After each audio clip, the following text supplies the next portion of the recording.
We're learning more tonight about the case that shocks St. Louis from the man who first investigated it 26 years ago. Yesterday, the St. Charles County Prosecutor charged a man with the kidnapping, torture, and murder of 9-year-old Angie Housman.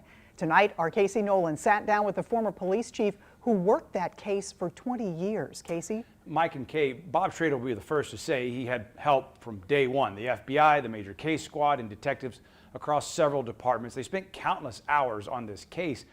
But when he walked away from police work in 2013, it didn't look like he'd ever get the news we all got yesterday.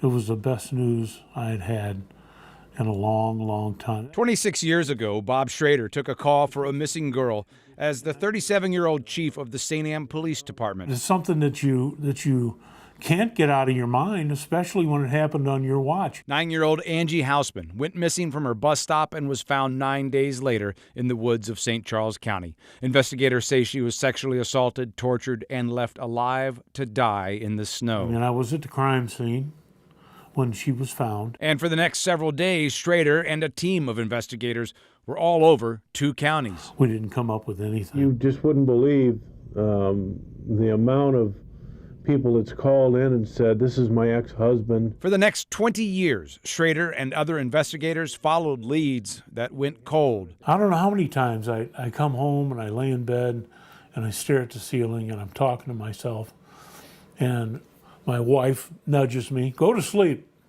you know.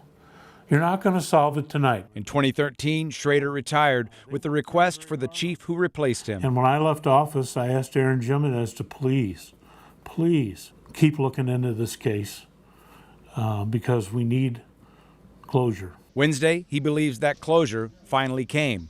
The St. Charles County Prosecutor says DNA evidence tested with new technology was enough to charge Earl Webster Cox. You think you'll sleep any easier now? Absolutely. Schrader remembers the FBI flying in specialists with infrared technology to look for fingerprints. It didn't help.